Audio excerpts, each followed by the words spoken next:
ज्ञान वाणी का नव उपहार, पहुंची शिक्षा के द्वार, पढ़े लिखे और बने कुशल, ज्ञान वाणी का उद्देश्य सफल। ज्ञान वाणी।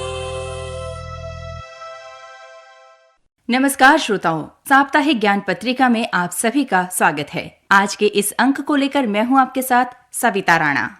शिक्षा मानव समाज के विकास और प्रगति के लिए बेहद आवश्यक है। शिक्षा मानव में विवेक और समझ और समर्पण की भावना को विकसित करती है। या यूं कहिए कि शिक्षा मानव विकास की मूलभूत आवश्यकता है और इन्हीं आवश्यकताओं के और उद्देश्यों की पूर्ति करता है देश का हर शिक्षण संस्थान। इन्हीं शैक्षिक गतिविधियों की जानकारी लेकर आता है हमारा कार्यक्रम साप्ताहिक ज्ञान पत्रिका। इस कार्यक्रम के अंतर्गत आप शैक्षिक गतिविधियों की जानकारी तो लेते ही हैं, साथ ही होती है जानकारी किसी विशेष क्षेत्र में करियर बनाने से संबंधित। जानते हैं क्यों रहा बीता सप्ताह इतिहास में खास। तो आइए शुरुआत करते हैं और जानते हैं क्या कुछ खास है आज के इस अंक में।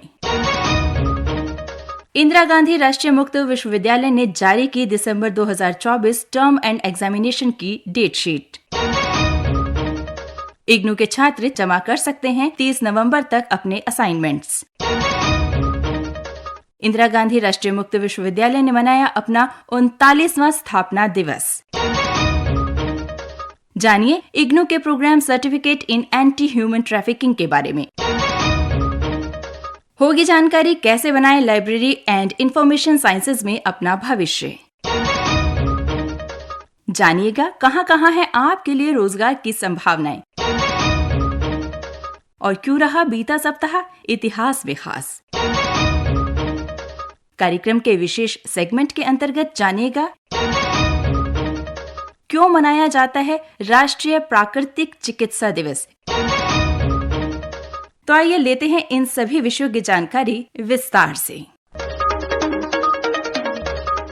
इंदिरा गांधी राष्ट्रीय मुक्त विश्वविद्यालय यानी इग्नू ने ओपन एंड डिस्टेंस लर्निंग दोनों ही प्रकार के कार्यक्रमों के लिए दिसंबर 2024 टर्म एंड एग्जामिनेशन की डेट शीट जारी कर दी है। इस डेट शीट को आप इग्नू की आधिकारिक वेबसाइट पर देख सकते हैं। दिसंबर टर्म एंड एग्जामिनेशन 2 शिफ्ट में आयोजित की जाएंगी। विश्वविद्यालय ने आधिकारिक वेबसाइट पर दिसंबर टर्म एंड एग्जामिनेशन परीक्षा के लिए हॉल टिकट जारी कर दिया है। शिक्षार्थी इग्नू की वेबसाइट पर जाकर अपना हॉल टिकट डाउनलोड कर सकते हैं। परीक्षाएं 2 दिसंबर 2024 से शुरू होंगी और 9 जनवरी 2025 को समाप्त होंगी। जैसा कि हमने बताया, परीक्षाएं 2 पालियों में आयोजित की जाएंगी। छात्रों को सलाह दी जाती है कि वे प्रोग्राम कोड और कोर्स कोड के माध्यम से अपने विषयों की परीक्षा तिथियों और समय की सावधानी पूर्वक जांच करें। अधिक जानकारी आप इग्नू की वेबसाइट से ले सकते हैं। इग्नू की वेबसाइट है www.ignu.ac.in।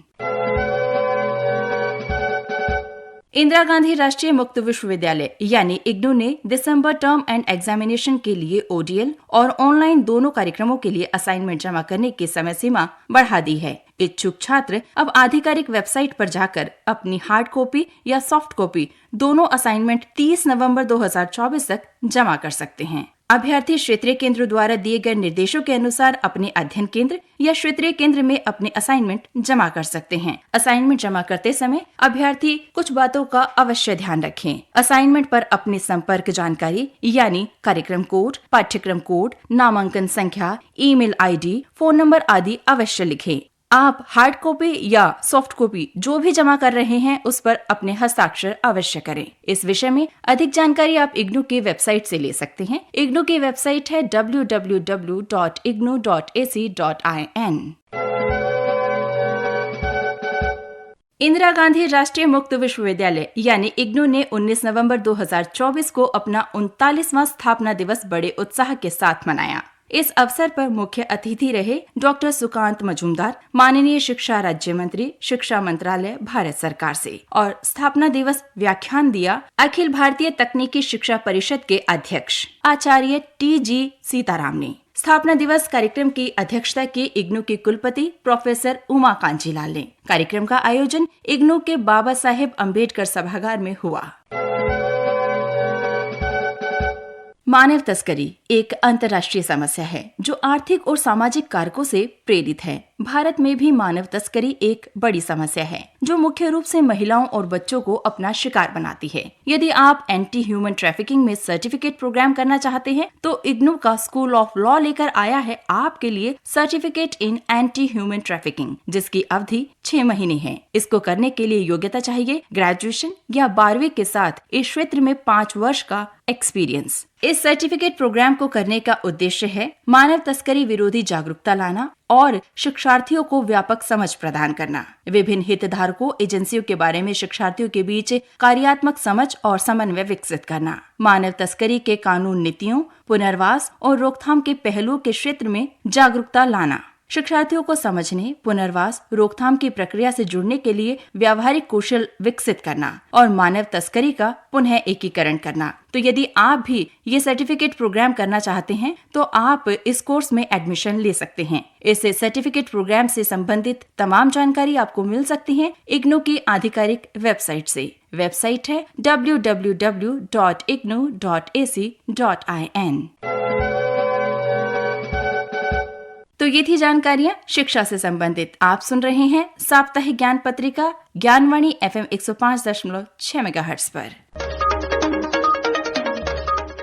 आइए लेते हैं जानकारी कैसे बनाएं लाइब्रेरी एंड इंफॉर्मेशन साइंसेज में अपना सुनहरा भविष्य।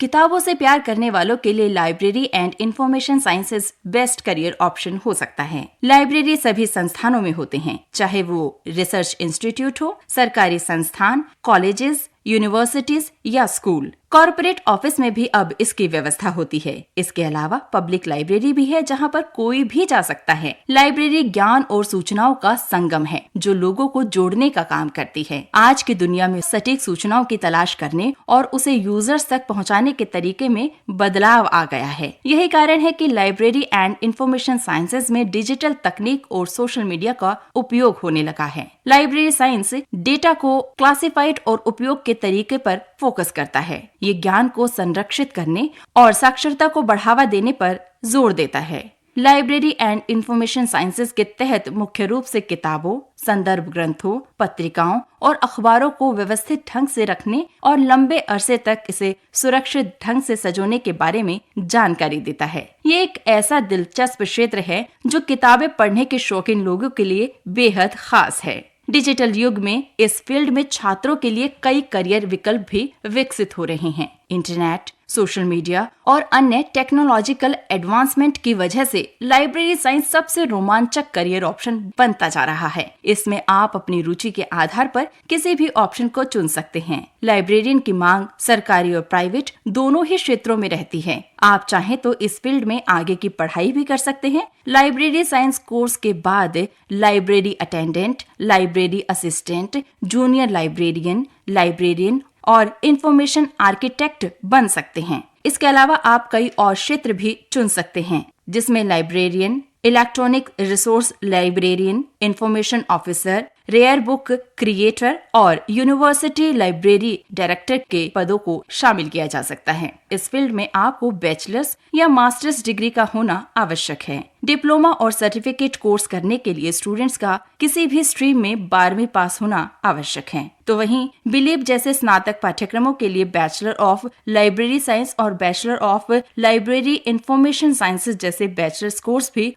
उपलब्ध हैं, जो कि कई यूनिवर्सिटी द्वारा करवाए जाते हैं। मास्टर्स डिग्री कोर्स की अगर बात की जाए तो इसमें प्रवेश के लिए उम्मीदवार को लाइब्रेरी साइंस या संबंधित क्षेत्र में ग्रेजुएशन पास होना आवश्यक है। एमफिल और पीएचडी कोर्सेज के लिए लाइब्रेरी एंड इंफॉर्मेशन साइंसेज में मास्टर्स डिग्री होना आवश्यक है। तो यदि आप भी लाइब्रेरी एंड इंफॉर्मेशन साइंसेज में अपना करियर बनाना चाहते हैं तो आप इग्नू से भी इसको कर सकते हैं और अपने सुनहरे भविष्य की नींव रख सकते हैं। अधिक जानकारी के लिए आप इग्नू की वेबसाइट देखें। वेबसाइट है www.ignu.ac.in। तो ये थी जानकारी कैसे बनाएं लाइब्रेरी एंड इंफॉर्मेशन साइंसेज में अपना सुनहरा भविष्य।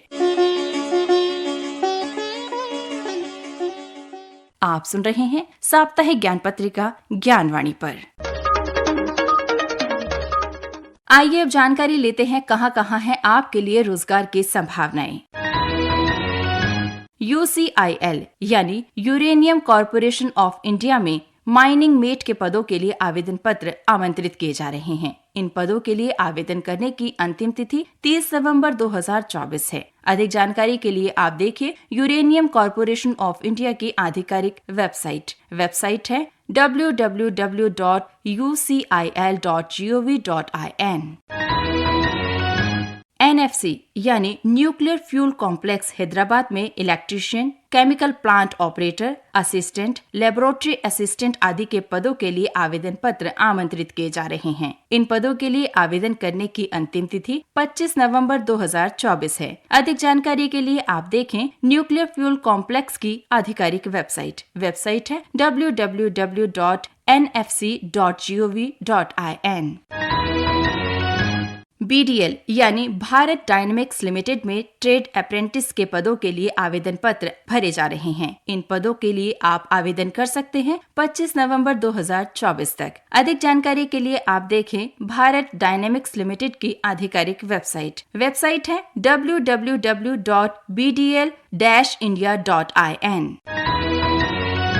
तो ये थी जानकारी कहां है आपके लिए रोजगार की संभावनाएं। आप सुन रहे हैं साप्ताहिक ज्ञान पत्रिका ज्ञानवाणी FM 105.6 मेगाहर्ट्ज पर। आइए जानकारी लेते हैं क्यों रहा बीता सप्ताह इतिहास में खास। 17 नवंबर 1999 को अंतर्राष्ट्रीय मातृभाषा दिवस को यूनेस्को ने स्वीकृति दी। 18 नवंबर 1972 को भारत ने बाघ को राष्ट्रीय पशु के रूप में चुना।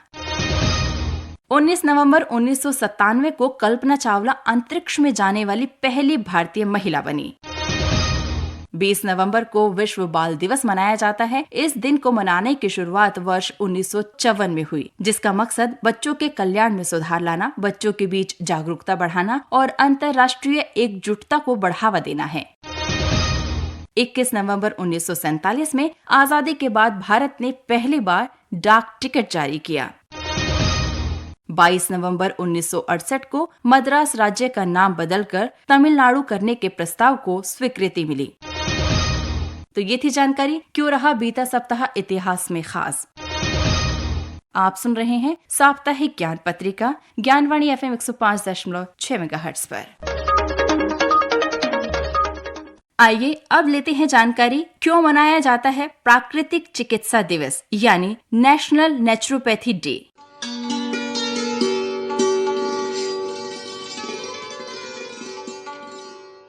देश में 18 नवंबर को राष्ट्रीय प्राकृतिक चिकित्सा दिवस यानी नेशनल नेचुरोपैथी डे मनाया जाता है। प्राकृतिक चिकित्सा विधि से गंभीर बीमारियों का इलाज बिना दवा के ही ठीक किया जाता है। इसमें दवाओं से नहीं मरीज का इलाज बल्कि पानी, हवा, मिट्टी और धूप से होता है। देश से ही नहीं बल्कि विदेशों से भी लोग प्राकृतिक चिकित्सा से इलाज करवाने के लिए भारत आते हैं। प्रकृति सर्वशक्तिमान है। मानव शरीर प्रकृति के पंच तत्वों से निर्मित है। मिट्टी, पानी, धूप, हवा और आकाश जैसे तत्वों से शरीर की सफाई और मरम्मत करना उचित होता है। प्राकृतिक चिकित्सा स्वस्थ जीवन बिताने की एक कला और विज्ञान है। ये ठोस सिद्धांतों पर आधारित बिना दुष्प्रभाव के रोग निवारण पद्धति है। स्वास्थ्य रोग तथा चिकित्सा सिद्धांतों के संबंध में प्राकृतिक चिकित्सा के विचार अत्यंत मौलिक हैं। प्राकृतिक चिकित्सा व्यक्ति को उसके शारीरिक, मानसिक तथा आध्यात्मिक तलों पर प्रकृति के संरचनात्मक सिद्धांतों के अनुकूल निर्मित करने की एक पद्धति है। इसमें स्वास्थ्य संवर्धन, रोगों से बचाव, रोग निवारण और पुनः स्थापना करने जैसे अपूर्व क्षमता है। प्रकृति स्वयं अपने आप में बेहद बड़ी चिकित्सक है। प्राकृतिक चिकित्सा में विभिन्न विधियों, आहार चिकित्सा, उपवास चिकित्सा, मिट्टी चिकित्सा, जल चिकित्सा, मालिश चिकित्सा, सूर्य किरण चिकित्सा, वायु चिकित्सा, क्षेत्रीय वन औषधियों का बिना दुष्प्रभाव प्रयोग होता है, जिसमें मुख्य उपचार मिट्टी की पट्टी, मिट्टी का स्नान, सूर्य स्नान, गर्म और ठंडे सेक, कटी स्नान, मेहन स्नान, पैर तथा हाथ पर गर्म सेक, वाष्प स्नान, रीढ़ स्नान, गीला चादर लपेट छाती पर पट्टियां रखना, घुटने पर पट्टियां रखना, एनीमिया आदि क्रियाओं द्वारा रोगों का उपचार किया जाता है। ये एक बेहद ही सहज और सरल उपचार की प्रक्रिया है। जिसे हमें अपने जीवन में अपनाना चाहिए। और इसी उद्देश्य से प्राकृतिक चिकित्सा को प्रोत्साहित करने और इसके प्रति लोगों को जागरूक करने के लिए ही हर वर्ष 18 नवंबर को राष्ट्रीय प्राकृतिक चिकित्सा दिवस यानी नेशनल नेचुरोपैथी डे मनाया जाता है। तो ये थी जानकारी क्यों मनाया जाता है नेशनल नेचुरोपैथी डे यानी राष्ट्रीय प्राकृतिक चिकित्सा दिवस।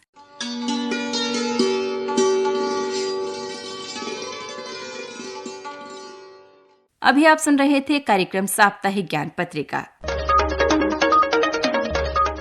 कार्यक्रम में तकनीकी सहयोग दिया PR सैमल ने, संपादन किया सदन लाल ने, स्वर एवं आलेख सविता राणा का। कार्यक्रम के प्रस्तुतकर्ता थे मुकेश सक्सेना। अब इसी के साथ आज का साप्ताहिक ज्ञान पत्रिका यही संपन्न होता है। अब मुझे यानी सविता राणा को दीजिए इजाजत। नमस्कार।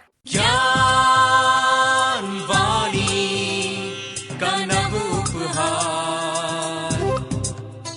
पहुंची शिक्षा